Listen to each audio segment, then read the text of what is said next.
Kanalıma hoş geldiniz.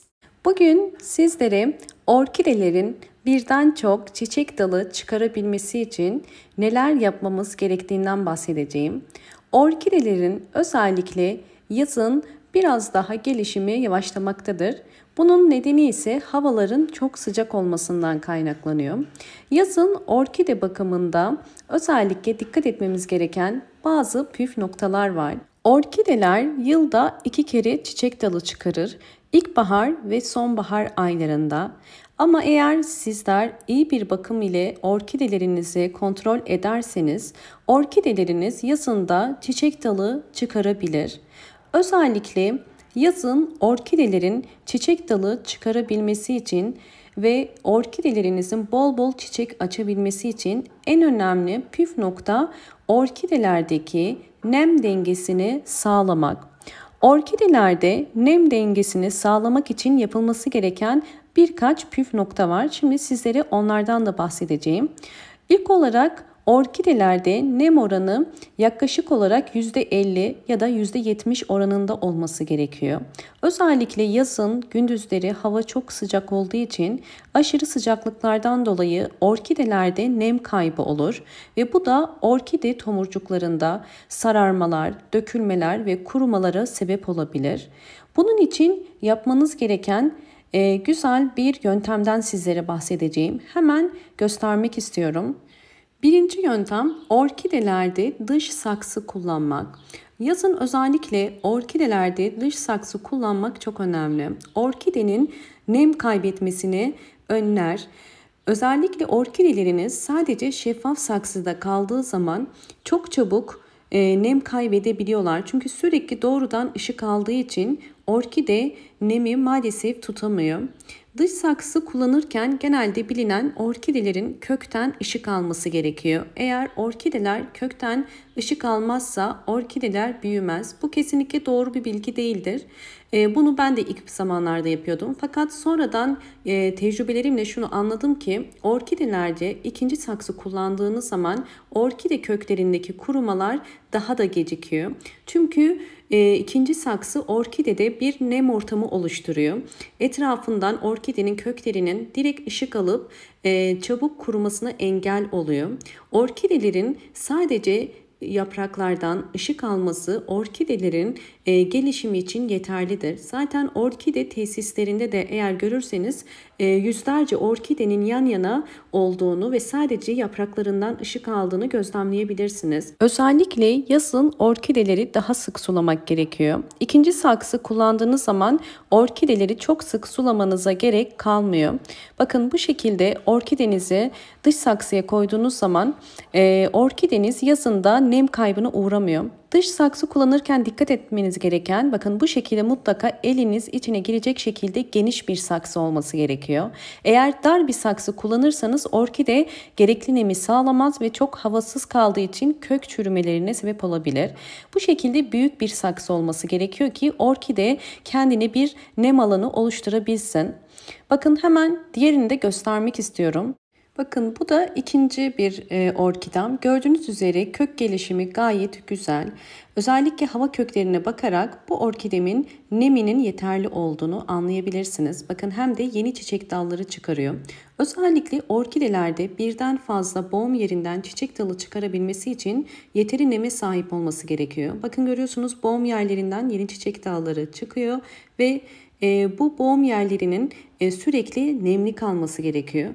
İkinci önemli yöntem ise orkidelerde nem oranını sağlamak için su kullanımı. Hemen bir püskürtme kabının içerisine suyumu koyuyorum. Size nasıl kullanacağımı da göstereceğim.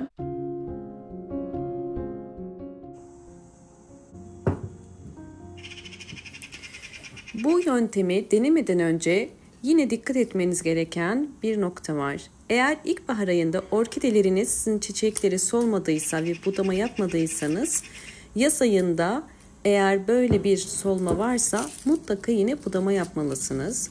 Gördüğünüz üzere orkidenin çiçekleri canlı gözüküyor birkaç tanesi fakat uçtan bir uzama yok ve çiçekler yavaş yavaş solmaya başlamış. Böyle bir durumda hemen dalı budamalısınız. Budama yaparken boş boğumları sadece kesiyoruz. Yani çiçek çıkaran eski boğumları kesmiş oluyoruz. Gördüğünüz üzere bu dalı kestik ve bu yöntem ile orkidenin boğum yerinden daha hızlı çiçek dalı çıkarmasını sağlayacağız. Bakın gördüğünüz üzere hemen alttaki boğumda zaten küçük bir çiçek dalı çıkmaya başlamış bile. Özellikle yazın orkidelerinizi direkt pencere kenarına koyarsanız yaprakları bu şekilde sararır. Bu sararma bir hastalıktan dolayı değildir. Aşırı ışık almasından kaynaklanır. Bakın kökleri gördüğünüz üzere sağlıklı. Böyle bir durumda yapmanız gereken tek şey orkidenizi direkt güneş almayan bir yere konumlandırın. Yani perde arkasından orkidenizi konumlandırmanız gerekiyor. Zaman ile yeni yapraklar çıkaracaktır. Bu sararan yapraklara bir şey yapmanıza gerek yok. Budadığım dalın uç kısmına toz tarçın süreceğim. Bu işlemi yapmak zorunda değilsiniz. Bu işlemi yapmasanız da orkide boğum yerinden çiçek dalı çıkarır. Fakat ben uç kısmının daha hızlı kuruması için bu işlemi yapıyorum. Bakın bu yaprakta ise gördüğünüz üzere en altta sararma var. Bu sadece yaşlandığı için böyle bir sararma olmuştur. Yani yeni yapraklar çıkardıkça orkide en alt yapraklar sararabilir. Bu çok normaldir. Bu bir güneş yanığı değildir. O yüzden bu tarz yaşlı yaprakları en altta ise kesiyoruz. Bakın gövde kısmında gördüğünüz üzere herhangi bir siyahlık yok. Yani bir mantar hastalığı değildir. Bu orkidenizin gelişiminin iyi olduğunu gösterir ve aynı zamanda dalı da yine buduyoruz. Daha doğrusu kökten kesiyoruz. Çünkü yeni bir dal çıkarıyor. Yani orkidelerinizde bu durum varsa endişelenmeyin. Bakın orkidelerde özellikle boğum yerlerinden çiçek dalı çıkarmak için mutlaka boğum yerlerinin sürekli nemli kalması gerekiyor. Eğer orkidenin boğum yerlerini düzenli olarak su sıkarsak bu yerlerden bakın gördüğünüz üzere zaten kabarmalar başlamış.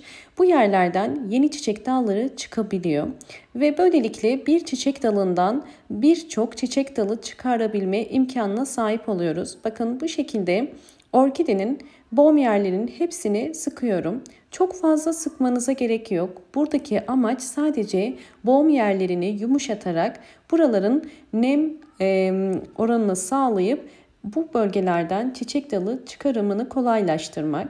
Bakın bu şekilde gördüğünüz üzere sıktım. Hemen sizlere bakın bu orkidemin de çiçek dalını göstermek istiyorum. Bir tanesi daha yeni boğum yerinden patlamış. Diğeri ise bakın küçük bir dal çıkmış. Buna da yine belirli aralıklarla sıkabilirsiniz.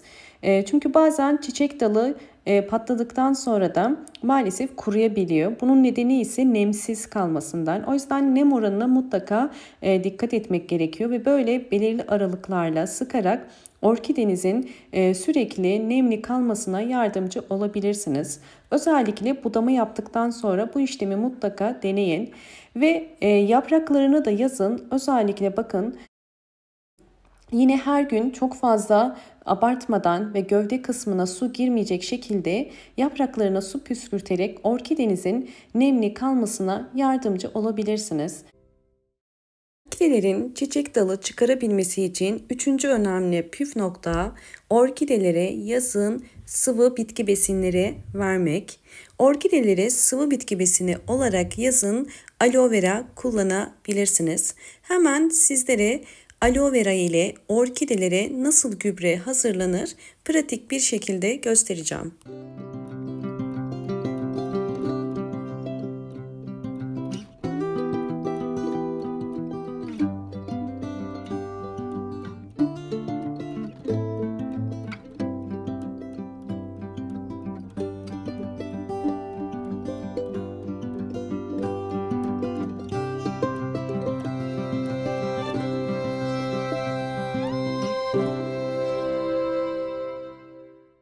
Üzerine de 1 su bardağı arıtma suyu koydum. Daha kolay çekilebilmesi için su koyuyorum. Kapağını kapatıp iyice püre haline gelinceye kadar çekeceğim. Videomu buraya kadar izlediyseniz ve beğendiyseniz hemen beğen tuşuna basıp kanalıma da abone değilseniz eğer bana destek olmak için abone olabilirsiniz.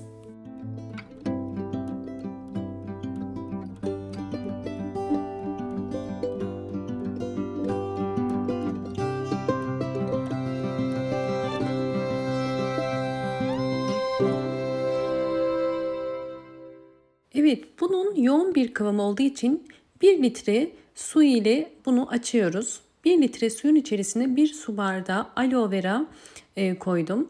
Bakın bu şekilde. Ve şimdi bunu 2 çeşit kullanabiliriz. İsterseniz bu şekilde sıvı olarak verebilirsiniz. Ya da isterseniz aloe vera'yı özellikle bitkileriniz için bu şekilde buz kalıplarına koyup iyice dondurup daha sonra bunları orkidelerinizde kullanabilirsiniz. Özellikle vermiş olduğunuz sıvı bitki besinleri fazla geldiği zaman atmak yerine bu şekilde bir buz kabına koyup dondurup daha sonra orkidelerinize verebilirsiniz. Özellikle sıvı bitki besinlerini orkidelere en fazla 5 yemek kaşığı verin. Ben göz kararı koyuyorum. Ama sizler ölçü olarak 5 yemek kaşığı kadar vermeniz idealdir. Bu tarz sıvı bitki besinlerini asla çok fazla vermeyin. Ve bu tarz sıvı bitki besinlerinin en sık aralığı 20 günde bir olmalı. Mutlaka 20 günde bir orkidelerinizin bir gübreye ihtiyacı vardır. Bunu tabii evde kendiniz benim yaptığım gibi sıvı bitki besinleri ile yapıp verebilirsiniz ve sürekli bunu değiştirebilirsiniz. Evet, orkidelerimizin çiçek açması için bu çok destekleyecektir. Diğer önemli püf nokta ise orkidelerinizin sıvı bitki besinlerine ihtiyaç olduğu kadar mutlaka bol ışık ve güneşe de ihtiyacı vardır. Yeteri kadar ışık alan orkideler bol bol kök verir ve bol bol yaprak çıkarır. Bu sıvı bitki besinleri de onu destekler. Hiçbir sıvı bitki besini tek başına yeterli değildir. Mutlaka bu şekilde verdikten sonra orkidelerinizi havalandırmanız gerekiyor. Bakın bu da hazırlamış olduğum buzluktan çıkardığım buz küpleri. Bu özellikle yazın orkideler için çok inanılmaz faydalı. Çünkü orkidelerin özellikle yazın hep aynı ısıda ve sıcaklıkta kalan orkideler maalesef uzun süre çiçek açmıyorlar. Orkidelerinizi bu şekilde serinletmek için buz küpleri halinde sıvı bitki besinleri yapıp verebilirsiniz. Bunlar orkidelerinizin bir hava değişimi yaşayıp yeniden canlanmasına yardımcı olacaktır ve yazında orkidelerinizin solmasına, çiçeklerini dökmesini de engelleyecektir. Ve her bir saksı için 2 tane buz küpü koyabilirsiniz. Burada dikkat etmeniz gereken gövdeye yapıştırmayın. Sadece bakın saksının kenarına koyuyorum.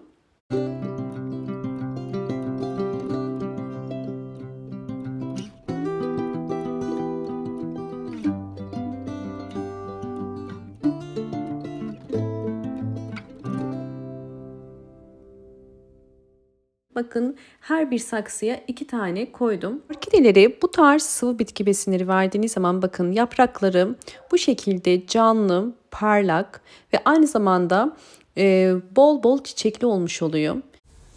Orkidelere bu bakımları yaptıktan sonra orkidelerinizin gelişimlerini sizlerle paylaşacağım. Öncesinde videomu buraya kadar izlediyseniz ve beğendiyseniz hemen beğen tuşuna basıp kanalıma da abone olup bana destek verebilirsiniz ve gelen bildirimlerden haberdar olmak için hemen sağ köşedeki zil sesini açık konuma getirebilirsiniz. Şimdi sizlere sonuçları gösteriyorum.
Sizlerle sonuçları paylaştım. Videomu buraya kadar izlediyseniz ve beğendiyseniz hemen beğen tuşuna basıp kanalıma da abone olup bana destek verebilirsiniz. Ve gelen bildirimlerden haberdar olmak için zil sesini de açık konuma getirebilirsiniz. Hoşça kalın, sağlıklı kalın.